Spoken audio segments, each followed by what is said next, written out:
बिना चैप्टर पढ़े भी जेईई मेन की परीक्षा में पूछे गए इस प्रॉब्लम के सॉल्यूशन को 11 क्लास तथा 12 क्लास में पढ़ने वाले सभी बच्चों को बहुत आसानी से इसका सॉल्यूशन समझ में आ जाएगा। इसलिए किसी भी बच्चे को यह सोचकर परेशान नहीं होना है कि बाइनोमियल प्रोबेबिलिटी डिस्ट्रीब्यूशन चैप्टर नहीं पढ़े हैं तो इस प्रॉब्लम के सॉल्यूशन को नहीं समझ सकते हैं। इस बात को दिमाग से निकाल देना चाहिए। वैसे भी एनसीईआरटी बुक में जो फार्मूला दिया हुआ है उस फार्मूले का यूज करके इस प्रॉब्लम को सॉल्व नहीं किया जा सकता है, बल्कि हम जो फार्मूला बतलाएंगे उस फार्मूले का यूज करके ही इस प्रॉब्लम को सॉल्व किया जा सकता है। चाहे जेईई में या किसी दूसरे कॉम्पिटिटिव एग्जाम में जब कभी भी इस चैप्टर से प्रॉब्लम पूछा जाता है तो अधिकतर बार वह प्रॉब्लम इसी फार्मूले पर बेस्ड होता है जिसको कोई भी स्टूडेंट मेरे द्वारा बताए गए फार्मूले का यूज करके बहुत ही आसानी से सॉल्व कर सकता है। तो आज हम हर स्टूडेंट को, सभी स्टूडेंट को यह फील करवा देंगे यानी महसूस करवा देंगे कि बिना चैप्टर पढ़े, बिना मीन शब्द का अर्थ जाने, बिना वेरिएंस शब्द का अर्थ जाने जेईई के इस प्रॉब्लम के सॉल्यूशन को समझा जा सकता है, समझ पाना संभव है। यह बात आज हर बच्चे को महसूस हम करवा देंगे।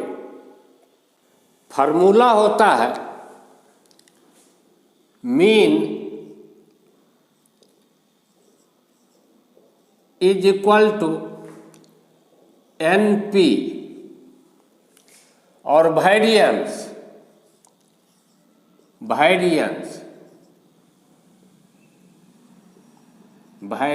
Is equal to NPQ।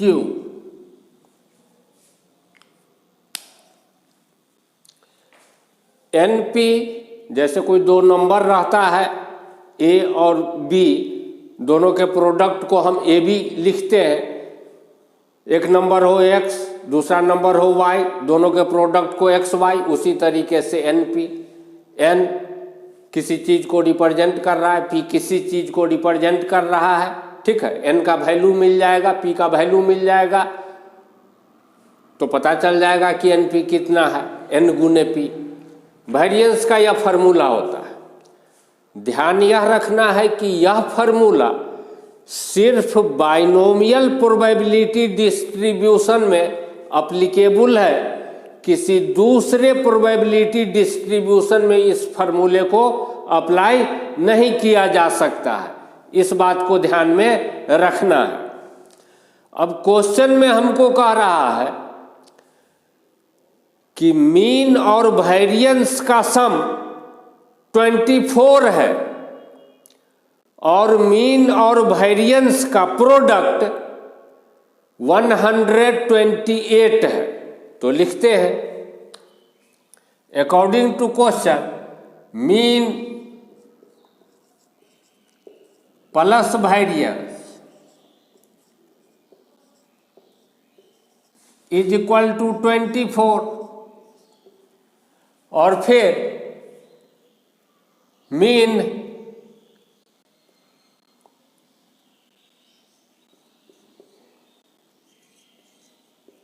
गुने variance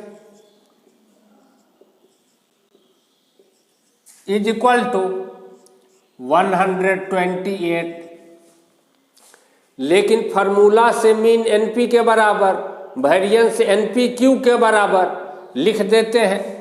this implies n p plus n p q is equal to 24। इस दोनों में से एन पी कॉमन ले ले तो हमको मिलेगा n p 1 plus q is equal to 24। इसको मान लेते हैं एक नंबर इक्वेशन। फिर यहाँ पर मीन यानी एनपी गुने एनपी क्यू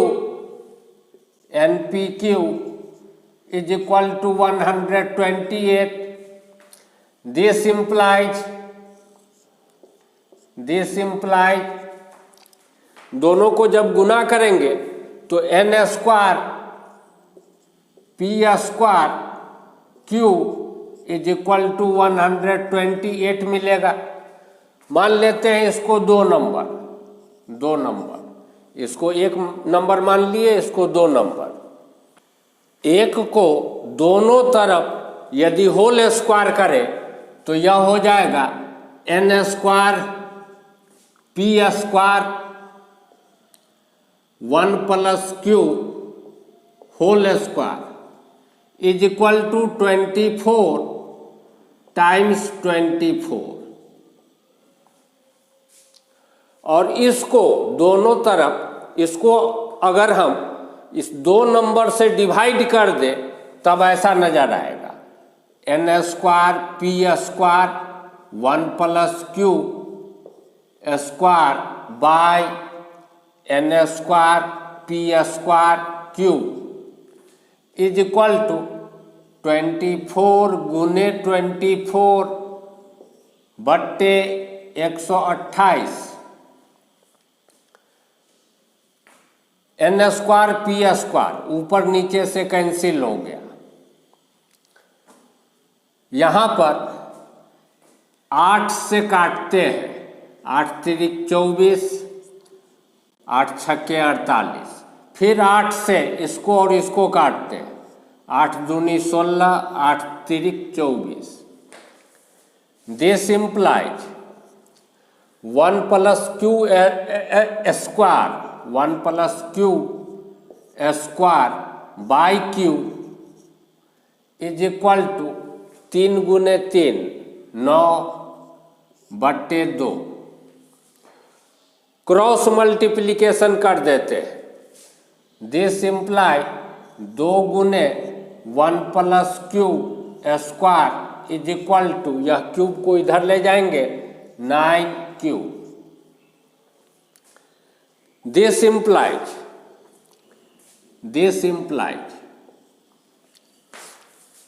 1 प्लस क्यूब का होल स्क्वायर है। हम जानते हैं ए प्लस बी का whole square, A square plus 2ab plus B square.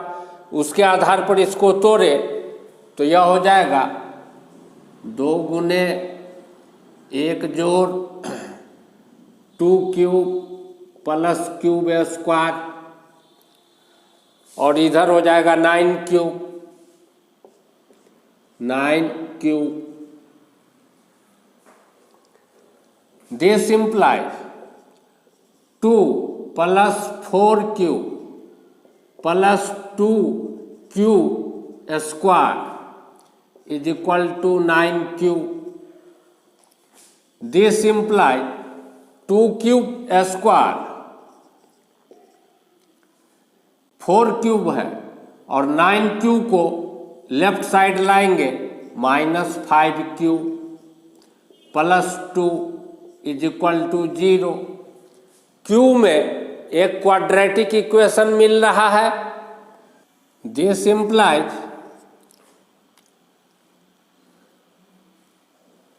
2 cube square -4 cube minus cube plus 2 is equal to 0। This implies इस दोनों में से 2 क्यूब कॉमन लेते हैं तो क्यूब -2 माइनस इस दोनों में से माइनस कॉमन ले लिए और ब्रैकेट घेर दिए तो यह हो जाएगा क्यूब -2 इज इक्वल टू 0।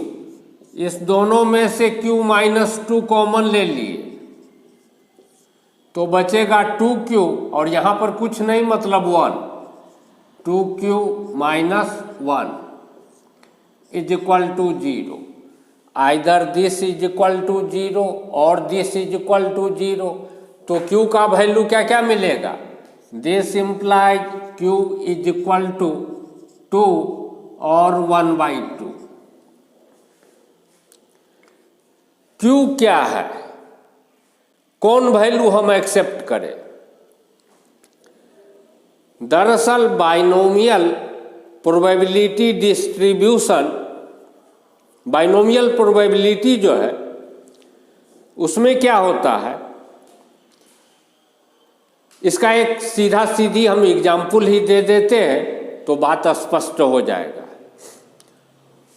मान लेते हैं एक डाई है, डाई का मतलब होता है जो लूडो खेलने वाला होता है ना, क्यूब टाइप का, एक तरफ 1, दूसरे तरफ 2, तीसरे तरफ 3, ऐसे करके 1 से 6 तक लिखा होता है, उसी को कहते हैं डाई। एक डाई को एक बार अगर हम उछालते हैं और किसी भी एक इवेंट को सक्सेस कहें, जैसे मान लेते हैं हम कि 6 आने के इवेंट को हम सक्सेस बोले, तो 6 आने का इवेंट हुआ सक्सेस और 6 नहीं आया, कोई भी दूसरा नंबर आया, जैसे 1 आए, 2 आए, 3 आए, 4 आए, 5 आए, तो वह हो गया हमारा फेलियर, वह हो गया हमारा फेलियर। यानी 6 को छोड़ के कोई भी नंबर आया तो फेलियर हो गया, 6 आया तो सक्सेस हो गया। एक बार उछालते हैं तो एक ट्राई।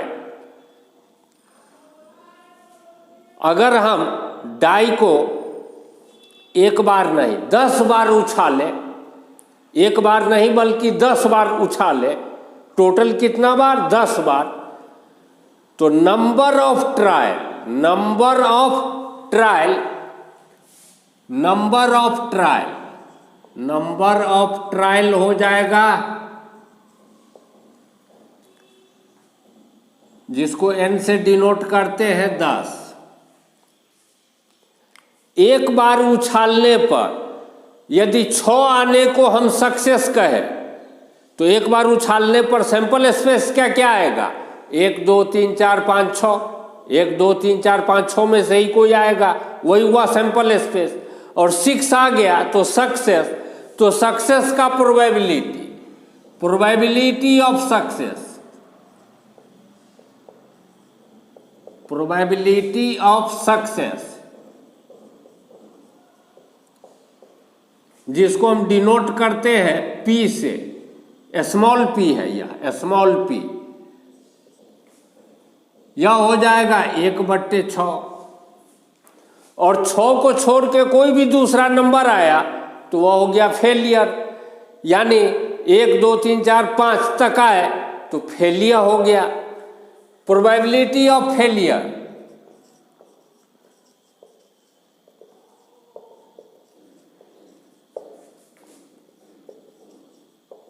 फेलियर जिसको हम Q से डिनोट करते हैं, यानी एक बार में, एक ट्रायल में फेलियर का प्रोबेबिलिटी 5/6 हो जाएगा। सक्सेस का जो भी प्रोबेबिलिटी हो, सक्सेस नहीं आया तो जो भी आया वह फेलियर हो गया। तो सक्सेस का प्रोबेबिलिटी प्लस फेलियर का प्रोबेबिलिटी दोनों को जोड़ने पर हमेशा रिजल्ट 1 आएगा। P + Q 1/6 जोड़ 5/6 इज इक्वल टू हमेशा 1 आएगा। बाइनोमियल प्रोबेबिलिटी चैप्टर का यह फार्मूला है कि P + Q is equal to 1, याद रखना है। उसमें 3 तो फार्मूला है, 3 नहीं, एक आध और फार्मूला है जिसको बाद में हम लिखेंगे। जितना फार्मूला है सब फार्मूला पूरे चैप्टर का तो हम लिख ही देंगे। P + Q is equal to 1, यह फार्मूला है, यह फार्मूला है। तो Q है probability of some event, probability of failure यानी प्रोबेबिलिटी ऑफ सम इवेंट। और जब ये प्रोबेबिलिटी है तो किसी भी इवेंट का प्रोबेबिलिटी 0 से छोटा नहीं हो सकता है, 1 से बड़ा नहीं हो सकता है। किसी भी इवेंट का प्रोबेबिलिटी 0 से छोटा नहीं हो सकता, 1 से बड़ा नहीं हो सकता है, तो 2 तो कभी नहीं हो सकता है। तो यह वैल्यू एक्सेप्टेबल नहीं होगा, यह 1/2 वैल्यू ही एक्सेप्टेबल होगा। Therefore Q is equal to 1/2। Q का वैल्यू यहाँ रख देंगे तो P क्या मिलेगा, 1 - 1/2 यानी 1/2। P का वैल्यू मिला 1/2, Q का वैल्यू मिला 1/2।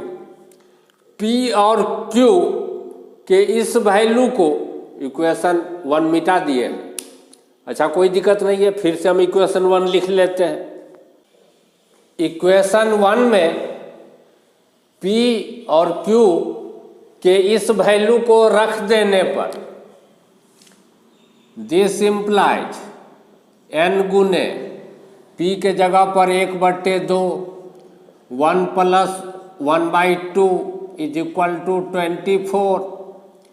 दिस इम्प्लाइज n गुने 1/2 गुने 3/2 बराबर 24। This implies n is equal to 24 गुने 2 गुने 2/3। 3 से भाग देंगे 8 बार में, 8 दूनी 16, 16 दूनी 32। This implies n is equal to 32। तो n का वैल्यू मिला 32, n का वैल्यू मिला 32।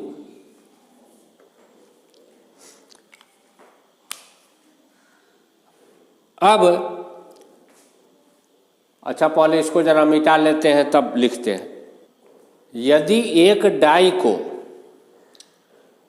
एक बार उछाले और 6 आने को 6 आने को हम सक्सेस बोले,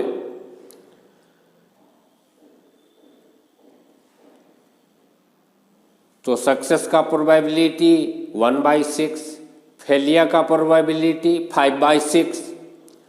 यदि उस डाई को हम 10 बार उछाले तो 10 बार यदि उछालेंगे तो नंबर ऑफ ट्रायल 10। अब 10 बार उछालने में एक उछालना शुरू करे और 10 बार उछाल दे, उसके बाद क्या क्या संभावना हो सकता है? हो सकता है कि 10 बार उछालने के बाद जो रिजल्ट मिला उसमें एक भी सफलता नहीं मिला हो, यानी नंबर ऑफ सफलता 0। हो सकता है एक बार सफलता मिला हो तो नंबर ऑफ सफलता 1।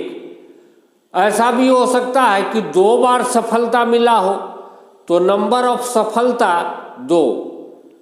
यानी कहने का मतलब कि नंबर ऑफ सफलता का वैल्यू 0 से, ठीक है, 10 तक वैरी करेगा। नंबर ऑफ सफलता का वैल्यू 0 से 10 तक, मैक्सिमम 10 सफलता मिल सकता है, क्या कि 10 बार उछाल रहे, तो नंबर ऑफ सफलता का वैल्यू 0 से 10 तक मूव करेगा। यही तो है रैंडम वेरिएबल, यही है रैंडम वेरिएबल जिसको हम x से प्रायर डिनोट करते हैं। यदि हमको कहा जाए प्रोबेबिलिटी ऑफ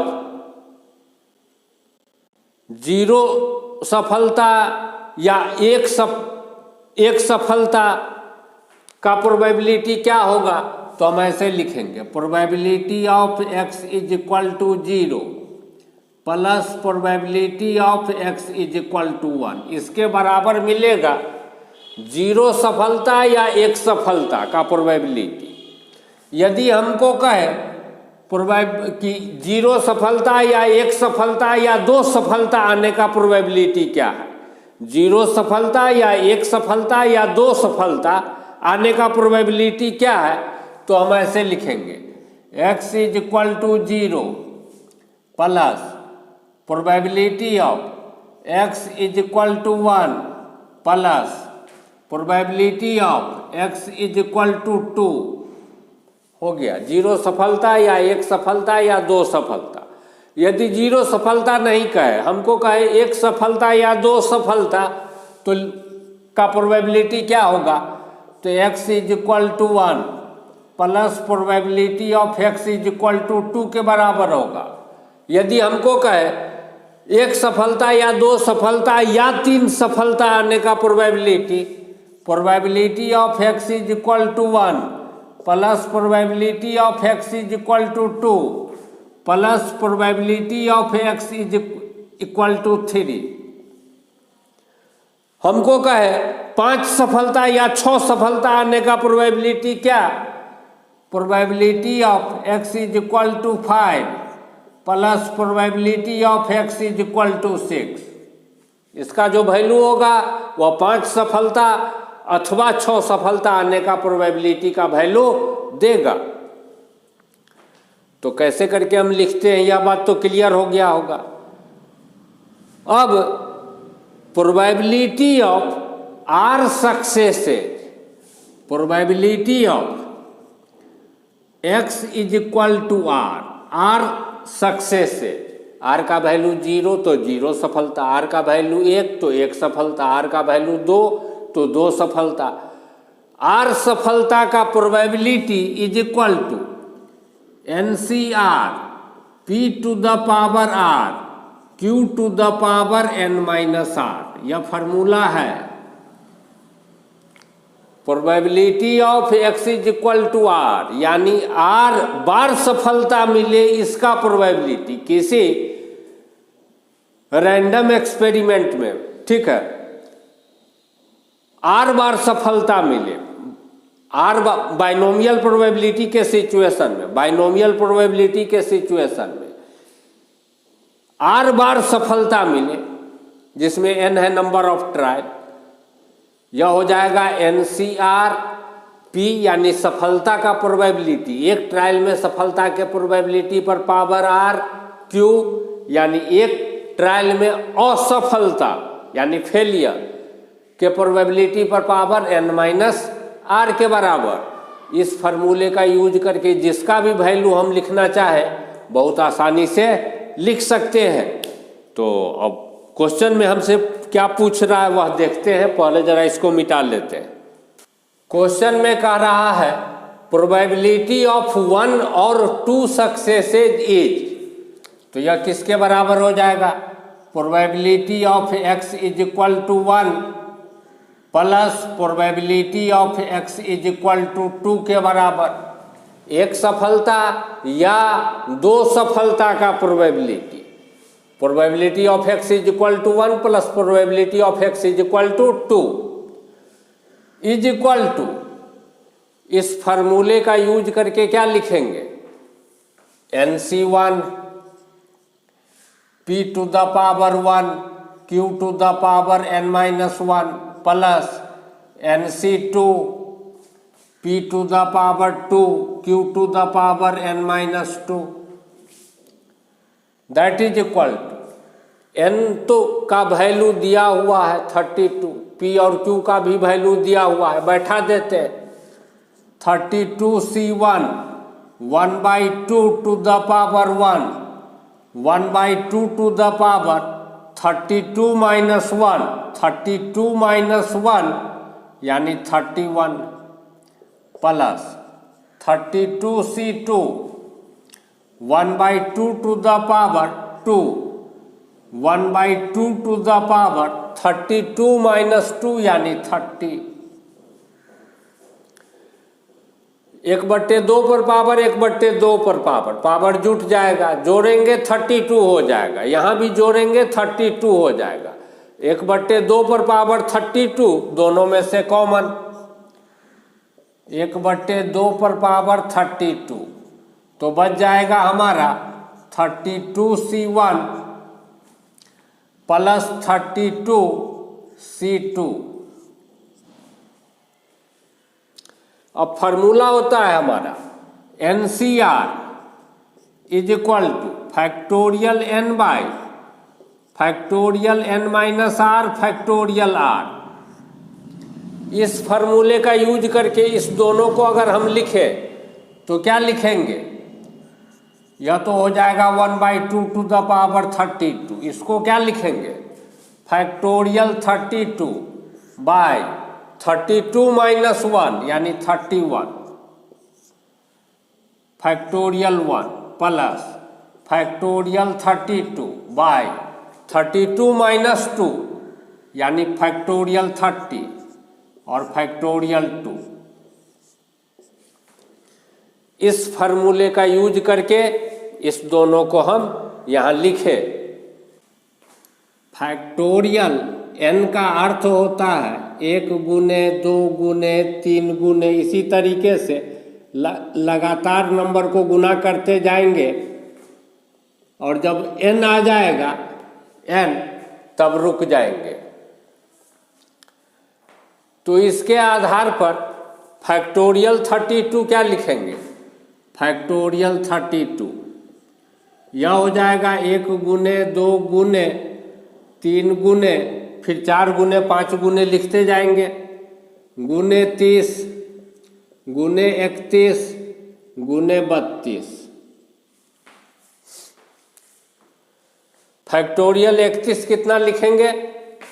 फैक्टोरियल 31 1 गुने 2 गुने 3 गुने 30 गुने 31। फैक्टोरियल 30 कितना लिखेंगे?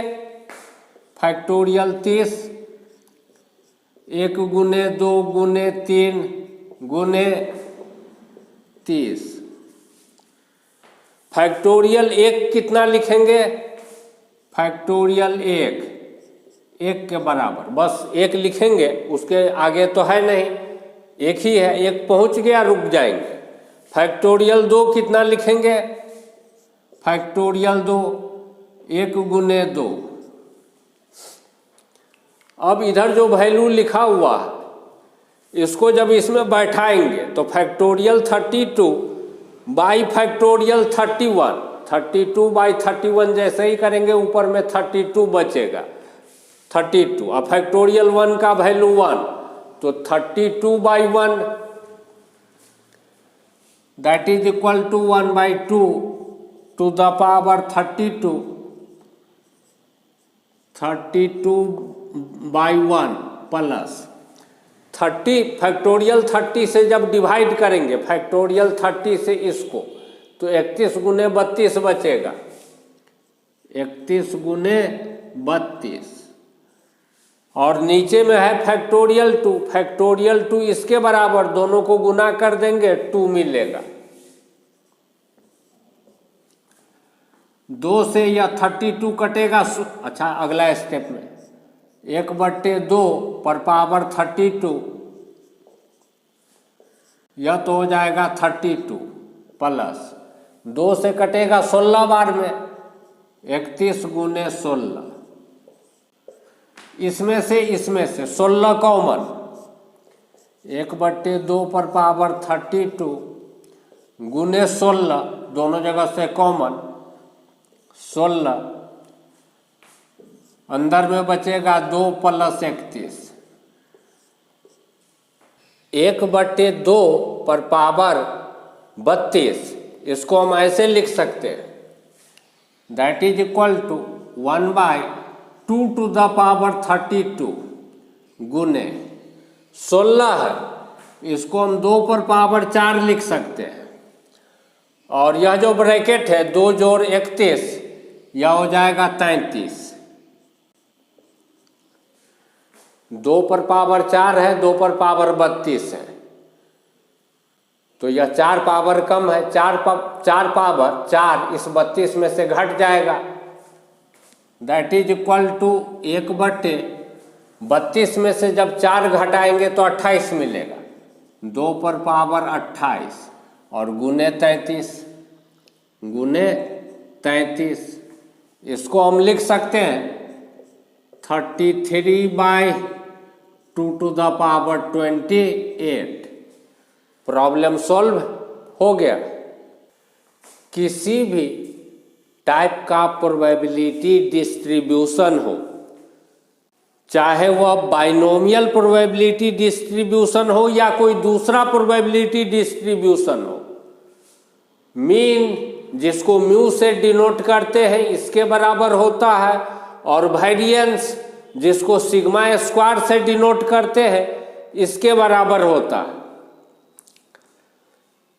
तो स्पष्ट है कि बाइनोमियल प्रोबेबिलिटी डिस्ट्रीब्यूशन के सिचुएशन में भी मीन इसके बराबर होगा, सिग्मा स्क्वायर इसके बराबर होगा।